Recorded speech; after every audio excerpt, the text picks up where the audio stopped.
박순자 씨는 새벽 6시 알람 소리에 눈을 떴다. 습관적으로 옆자리를 더듬었지만 남편이 세상을 떠난 지 벌써 5년이었다. 차가운 온기에 순자 씨는 쓸쓸함을 느꼈다. 하지만 슬픔에 젖어 있을 시간은 없었다. 곧 전쟁 같은 하루가 시작될 터였다. 순자 씨는 간단히 세수만 하고 아침 식사 준비를 서둘렀다.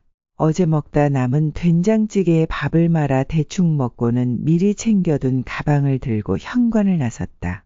목적지는 아들 부부의 집이었다. 그곳은 순자 씨의 직장이다. 3년 전 늦둥이 손녀 아영이가 태어나고 며느리 서연 씨가 복직을 결정하면서 순자 씨의 삶은 180도 바뀌었다.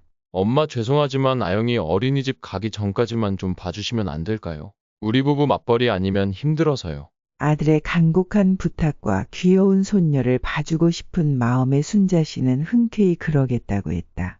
하지만 잠깐이라는 시간은 끝없이 늘어났고 순자 씨는 매일 아침 버스와 지하철을 갈아타고 아들네 집으로 출근하는 신세가 되었다.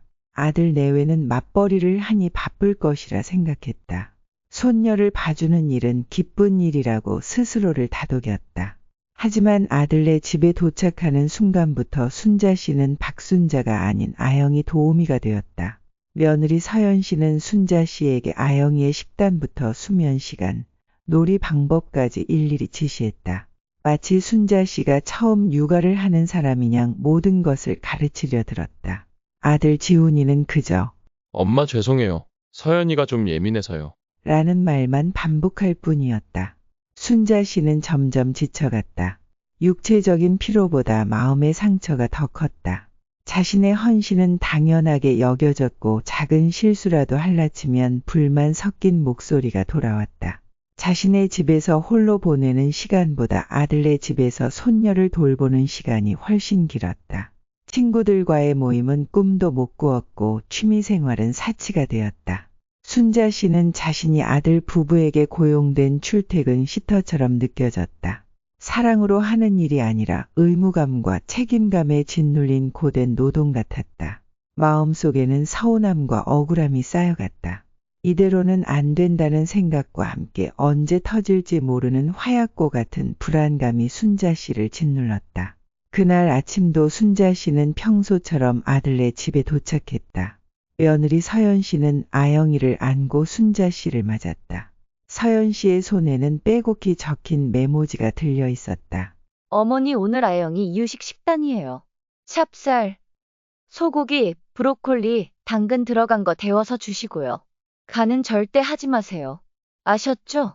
전부 유기농 식재료만 쓰셔야 해요. 알겠다, 알겠어. 매번 이야기하는 건데 뭘 적어주기까지 했어.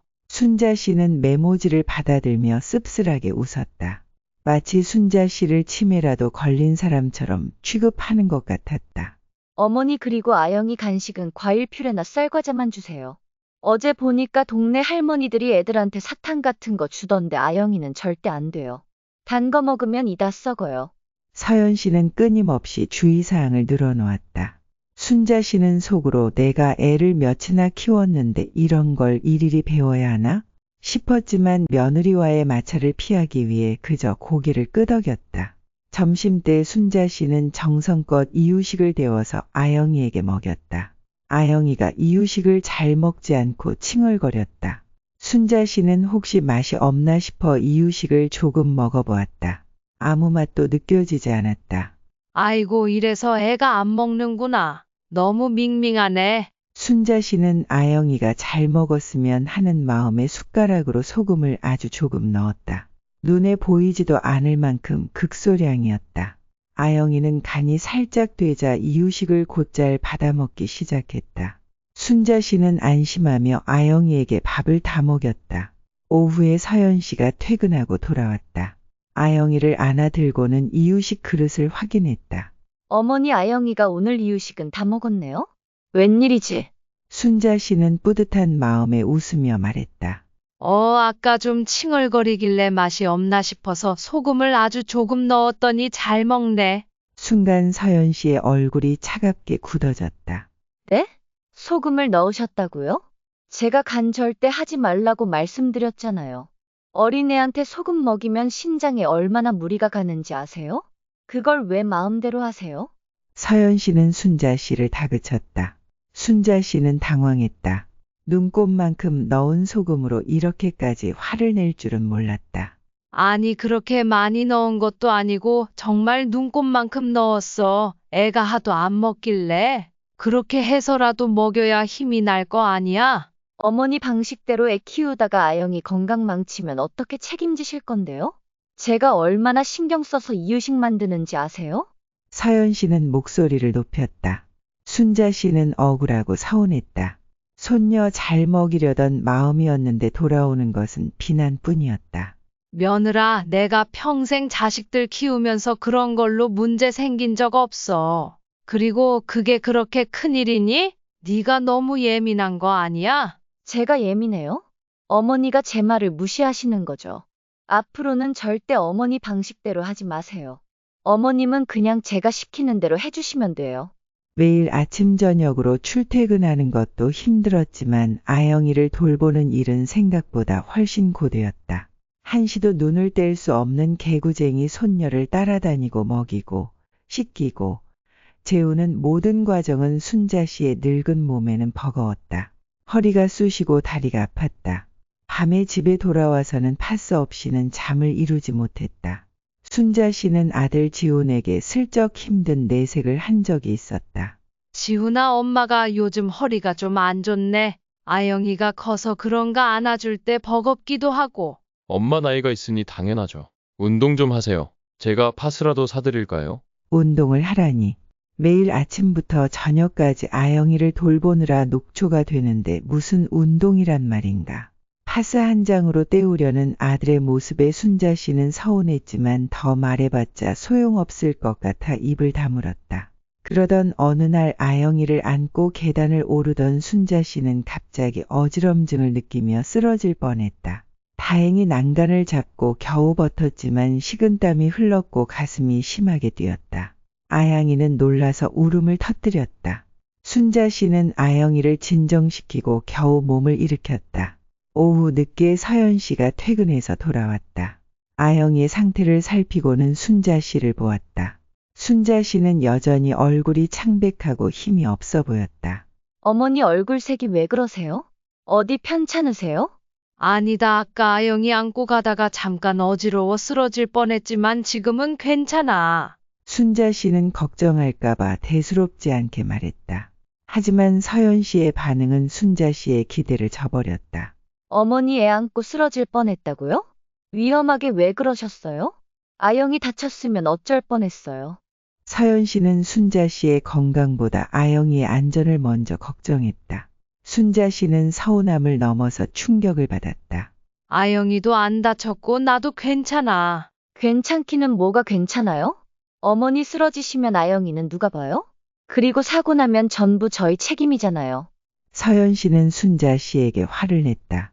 순자 씨는 자신이 쓰러질 뻔한 것보다 손녀를 다치게 할 뻔한 죄인이 된 기분이었다. 아프다는 말에 돌아오는 것은 걱정이 아니라 원망뿐이었다. 그때 마침 퇴근한 아들 지훈이가 두 사람의 대화를 들었다. 무슨 일이야? 내가 오늘 몸이 안 좋아서 아영이를 안고 가다가 쓰러질 뻔했어. 엄마 조심하셔야죠. 아영이 다쳤으면 어쩔 뻔했어요. 아들마저 아영이 걱정만 할 뿐 순자 씨의 힘듦이나 쓰러질 뻔했던 순간의 위험에 대해서는 대수롭지 않게 여겼다. 순자 씨는 가슴에 빗이라도 박힌 듯한 고통을 느꼈다. 이 사람들은 나를 걱정하는 것이 아니라 내가 쓰러져서 자신들의 육아 계획에 차질이 생길까 걱정하는구나. 사랑하는 어머니가 아니라 대체 가능한 육아 도구일 뿐이구나라는 생각이 들었다. 순자 씨는 매일 아들네 집으로 출근하면서도 점심시간에 잠깐 집에 들러 우편물을 확인하거나 밀린 집안일을 하고 싶었지만 며느리 서연 씨는 아영이 점심 먹이고 재워야 한다며 집에 가는 것을 허락하지 않았다. 심지어 친구들과의 점심 약속도 번번이 깨야 했다. 어머니 아영이가 낮잠 자는 시간이 중요해서요. 밖에 나갔다가 감기라도 걸리면 안 되니까 그냥 집에서 쉬시는 게 좋을 것 같아요. 서연 씨의 말은 순자 씨의 외출을 통제하는 것처럼 들렸다. 순자 씨는 자신이 아들네 집에 갇혀 지내는 것 같은 답답함을 느꼈다. 어느 날 순자 씨의 오랜 친구인 김 여사에게서 전화가 왔다. 순자 씨가 매번 모임에 나오지 못하자 무슨 일이 있나 걱정되어 연락한 것이었다. 순자야, 너 왜 이렇게 얼굴 보기 힘드니? 무슨 일 있는 거 아니지? 난 별일 없지. 아영이 봐주느라 정신이 없어서 그래. 이 나이에 애 보는 거 힘들 텐데 며느리는 안 도와주는 거야? 맞벌이 하느라 바쁘니 어쩌겠어. 내가 봐줘야지. 순자 씨는 애써 괜찮은 척 말했지만 김 여사는 순자 씨의 목소리에서 지친 기색을 느꼈다. 그때 옆에서 아영이를 안고 있던 며느리 서연 씨가 순자 씨의 통화 내용을 들었는지 끼어들었다. 어머니 친구분이세요? 아영이 잠잘 시간 다 됐는데 너무 길게 통화하시는 거 아니에요? 서연 씨는 순자 씨가 들으라는 듯 일부러 큰 소리로 말했다. 전화기 너머로 김 여사가 그 소리를 들은 듯했다. 어머, 며느리 목소리 같은데 같이 있니? 응, 아영이가 자야 해서 이만 끊어야겠다. 다음에 이야기하자. 순자 씨는 당황해서 전화를 서둘러 끊었다. 전화가 끊기자마자 서연 씨가 순자 씨에게 말했다. 어머니 제가 아영이 돌봐달라고 돈 드리는 거지. 여기서 친구들이랑 시시콜콜 전화하고 있으라고 돈 드리는 거 아니에요. 그리고 우리 맞벌이에서 힘들다고 하소연하시는 거예요? 그러면 우리 부부가 능력 없는 것처럼 보이잖아요. 순자 씨는 얼굴이 화끈거렸다. 친구에게 힘든 내색 좀 한 것을 가지고 이렇게까지 면박을 주다니 마치 자신이 몰래 험담이라도 한 것처럼 몰아세웠다. 하소연이 아니라 그냥 너희 부부가 바쁘다고 이야기한 것뿐이야. 바쁜 건 우리 부부 사정이고요. 그걸 왜 남한테 이야기해서 우리 부부를 망신시키세요? 그리고 앞으로는 아영이 볼 때는 개인적인 통화 자제해주세요. 애 보러 오셨는데 그 일에 집중하셔야죠. 서연 씨는 순자 씨의 얼굴을 똑바로 쳐다보며 말했다. 그 눈빛에는 순자 씨에 대한 존중이나 감사는 전혀 없었다. 그저 넌 돈 받고 내 아이를 보는 사람이니 내 규칙을 따라야 해라는 차가운 계산만 느껴졌다. 순자 씨는 공개적으로 친구 앞에서 망신을 당한 기분이었다. 자신이 아들 부부에게 얼마나 하찮게 여겨지는지 뼈저리게 느꼈다. 이 집에서 순자 씨는 어머니도 시어머니도 할머니도 아닌 그저 저렴하고 통제 가능한 노동력일 뿐이었다. 순자 씨는 며느리 서연 씨의 요구사항 중 유독 이해되지 않는 부분이 있었다. 아영이에게 쓰는 돈에 대해서는 극도로 아끼면서 정작 자신들의 겉모습에는 꽤 많은 돈을 쓰는 것 같았다. 서연 씨는 값비싼 옷이나 화장품을 자주 샀고 아들 지훈이도 새 차를 사고 싶다는 이야기를 여러 번 했다. 순자 씨는 자신에게 병원비 아깝다며 파스나 붙이라고 하던 아들의 모습과 오버랩되어 속이 쓰렸다. 어느 날 순자 씨는 안방에 물건을 찾으러 갔다가 책상 위에 놓인 잡지를 우연히 보게 되었다. 잡지 표지에는 최신 명품 가방이 실려 있었고 동그라미가 그려져 있었다. 나중에 살 품목을 체크해 놓은 것 같았다. 그리고 나중에 가려고 모아놓은 것 같은 해외여행 상품 카탈로그가 놓여져 있었다. 옆에는 통장 몇 개가 놓여져 있었는데 순자 씨는 통장을 열어보고 깜짝 놀랐다. 통장 잔액이 상상 이상으로 많았던 것이다. 매달 순자 씨에게 생활비 면목으로 주는 돈은 턱없이 적었는데 부부가 모아둔 돈은 어마어마했다. 순자 씨는 이상한 생각에 사로잡혔다. 혹시 이 돈이 자신이 아영이를 봐준 덕분에 모은 돈인가? 순자 씨는 떨리는 손으로 다른 통장들도 확인했다. 적금 통장, 펀드 통장 등 여러 개의 통장에 상당한 금액이 들어있었다. 그리고 그 통장들 옆에는 여행을 다녀오거나 명품을 산 영수증들이 있었다. 순자 씨는 명품을 몰라 알아보지 못했지만 며느리는 고가의 명품을 입고 있었다. 순자 씨는 충격에 휩싸였다. 자신이 매일 몸을 갈아 넣어 아영이를 돌보는 동안 아들 부부는 자신에게 지급해야 할 마땅한 육아 도우미 비용을 아껴 이렇게 엄청난 돈을 모으고 있었던 것이다. 그리고 그 돈으로 자신들은 해외여행을 가고 명품을 사며 호화로운 생활을 계획하고 있었다. 아영이에게 유기농 이유식과 비싼 장난감을 사주는 것은 자신들의 프리미엄 육아를 위한 투자였을 뿐 그 외에 순자 씨에게 들어갈 비용은 철저히 차단하고 있었던 것이다. 순자 씨는 그들에게 무료 육아 도우미이자 돈벌이 수단이었을 뿐이다. 배신감은 순자 씨의 심장을 찢어 놓는 듯했다. 자신의 헌신과 고통이 결국 아들 부부의 배를 불리는데 이용되었다는 사실에 치가 떨렸다. 아영이가 예쁘고 사랑스럽기는 하지만 이 모든 상황을 알게 되니 더 이상 예전처럼 아영이를 사랑스러운 마음으로 안아줄 수가 없었다. 아영이는 순자 씨를 착취하는 시스템의 일부처럼 느껴졌다. 순자 씨는 충격적인 진실을 알고 난 후 도저히 평정을 유지할 수 없었다. 그날 저녁 퇴근하고 아들 지훈에게 조용히 이야기를 꺼냈다. 지훈아, 엄마가 너희 통장을 좀 봤다. 네? 엄마가 왜 우리 통장을 보셨어요? 남의 물건 함부로 보시면 안 되죠. 지훈이는 변명이나 해명 대신 순자 씨가 통장을 본 행위 자체를 비난했다. 순자 씨는 기가 막혔다.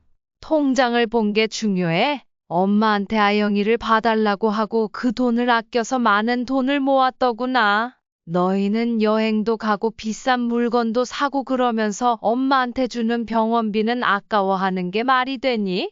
순자 씨는 떨리는 목소리로 물었다. 지훈이는 당황했지만 이내 얼굴을 굳혔다. 엄마, 우리가 언제 엄마한테 돈을 아꼈다고 그래요? 생활비도 꼬박꼬박 드리고 있잖아요. 생활비? 그 돈으로 내 식비 겨우 하는데 무슨 생활비를 준다는 거야? 내가 너희 집에서 하루 종일 일하는데 마땅한 수고비는커녕 너희는 나를 돈을 아끼는 도구로 이용했어. 순자 씨는 울음을 터뜨렸다. 평생 믿었던 아들이 엄마의 고통을 외면하고 뻔뻔하게 거짓말을 하는 모습에 더 큰 절망을 느꼈다. 엄마, 왜 갑자기 그렇게 예민하게 굴어요? 우리가 엄마한테 아영이를 맡긴 덕분에 돈 모은 건 맞아요. 근데 그게 뭐가 나빠요? 그 돈으로 우리가 잘 살아야 아영이도 잘 키우고 엄마한테도 나중에 더 잘해줄 수 있는 거 아니에요? 엄마는 남이 아닌데 아들을 위해서 희생하는 게 이상한 건 아니잖아요. 지훈이는 마치 순자 씨가 돈을 요구하는 것처럼 몰아갔다. 그리고 순자 씨의 희생을 당연한 의무로 만들었다. 순자 씨는 아들의 입에서 그런 말이 나올 줄은 꿈에도 몰랐다. 심장이 찢어지는 것 같았다. 그래, 내가 네 엄마니까 너희 힘들까봐 아영이 봐줬지. 근데 네 엄마니까 이렇게 이용하고 상처 줘도 되는 거야? 내가 니들 잘 먹고 잘 살라고 내 남은 인생 다 바쳐야 해. 내가 쓰러질 뻔해도 니들은 아영이 걱정만 했지. 엄마 죽을까봐 걱정이나 했어? 순자 씨는 목이 쉬도록 소리쳤다. 쌓였던 모든 서운함과 배신감이 터져나왔다. 지훈이는 순자 씨의 예상보다 훨씬 격한 반응에 당황했다. 그때 서연 씨가 방문을 열고 나왔다. 왜 이렇게 소란스러워요? 네 남편한테 물어봐라. 둘이 짜고 나를 어떻게 부려먹었는지. 순자 씨는 서연 씨를 노려보며 외쳤다. 서연 씨는 상황을 파악하고는 지훈에게 눈짓을 보냈다. 저희가 어머니를 어떻게 부려먹었다는 거예요? 저희가 돈을 모은 게 그렇게 못마땅하세요? 저희도 아영이 키우려면 돈 필요해요. 그리고 어머니가 아영이 봐주시니까 저희가 돈 아낄 수 있는 건 사실이에요. 물론 감사하죠. 물론이라는 단어에서 전혀 감사가 느껴지지 않았다. 서연 씨는 오히려 순자 씨가 돈을 바라는 속물인 양 취급했다.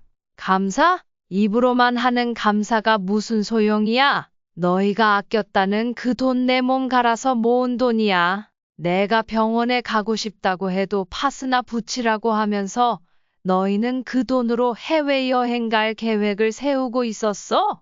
니들이 가족이니? 순자 씨는 분노에 몸을 떨었다. 그녀의 손에는 며느리의 명품 가방 영수증과 해외여행 팜플렛이 들려 있었다. 어머니가 그걸 왜 보세요? 남의 사생활 캐는 취미 있으세요? 정말 무례하시네요.